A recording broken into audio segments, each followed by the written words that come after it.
చంద్రశేఖరరావు గారు ఈ సభలోనే చెప్పిండు అనుకుంటా అధ్యక్ష, ఇది మొత్తము రైతుల రుణాలను ఒకేసారి మాఫీ చేయలేము, 8,000 కోట్ల రూపాయలు కావాలి, మా దగ్గర నల్ల డబ్బు లేదు అంటే ప్రభుత్వంలో లేదని వాళ్ళ దగ్గర లేదని అనుకునేవి అధ్యక్ష. స్విస్ బ్యాంకు కూడా అప్పియగలిగినంత శక్తి వచ్చింది అధ్యక్ష. నేను అంతకుముందు ఎమ్మెల్యే అంతకుముందు ఆర్థిక మంత్రిని అడిగిన, అరే ఏడో దాసుడు కష్టం కాదు, 10 పైసలు మిత్తిస్తాం, మా ప్రభుత్వానికి అప్పి రైతులకు రుణమాఫీ చేస్తాను ఒకసారి అడిగిన అధ్యక్ష. ఇట్లనే కొన్ని దావతులు ఎదురుపడితే కొంచెం సానుకూలంగానే తల ఊపిండు, కానీ మళ్ళీ బామార్దికి కోపం వస్తుందని జర వెనక తగ్గినట్టు అనిపించింది అధ్యక్ష. ఇవాళ ఈ రాష్ట్రం ఉన్న 7 లక్షల కోట్ల అప్పు కూడా కట్టాలంటే ఏం లేదు అధ్యక్ష.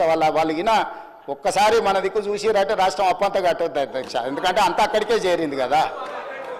సో రైతులకు ఇవ్వడానికి 8,000 కోట్ల రూపాయలు కూడా నా దగ్గర లేవు అని చెప్పి ఈరోజు రైతుల కోసమే మేము బ్రతుకుతున్నాం, రైతుల కోసం మేము ప్రాణాలు ఇస్తాం, రైతుల కోసం మా కిడ్నీలు కూడా ఇస్తాం. ఏంది అధ్యక్ష, మీరు ఒకవేళ ఇచ్చినా కూడా మీకున్న షుగర్ లెవెల్స్కి అవి పనికిరావు అధ్యక్ష. ఒకవేళ మీరు ఇద్దామని ముందుకు వచ్చినా ఆ పరిస్థితి లేదు తీసుకోవడానికి. సో మీరు ఏం చేసిండ్రో వెనక్కి తిరిగి చూసుకోకుండా ఎందుకు అధ్యక్ష నాకు ఈ పాపం, నాకు ఈ శిక్ష?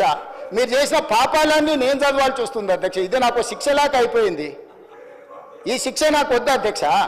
నేనేమంటున్నా అంటే నేను ఒక పాజిటివ్ దృక్పథంతో ముందుకు వెళ్ళాలనుకుంటున్నా. కాబట్టి దయచేసి రుణమాఫీ చేస్తే సరిపోతుందా? జీతాలు పింఛన్లు ఇవ్వద్దా? ఇప్పటిదాకా ప్రభుత్వ ఉద్యోగస్తులకు కూడా ఇవ్వండి, లక్షల కోట్ల జీతాలు వచ్చేటోళ్ళకి ఇవ్వండి, ఐఏఎస్లకు ఐపీఎస్లకు కూడా ఇవ్వండి, టాటాలకు బిర్లాలకు కూడా ఇవ్వండి. ఆయన దోస్తు అదానికి ఆయనకు ఫ్లైట్ ఇచ్చి దావత్ చేసుకుని అదానికి ఏమంటాడు?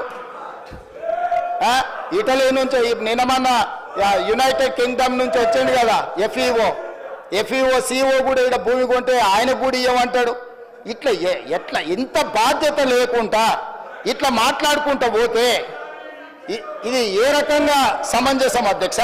అదేవిధంగా అధ్యక్ష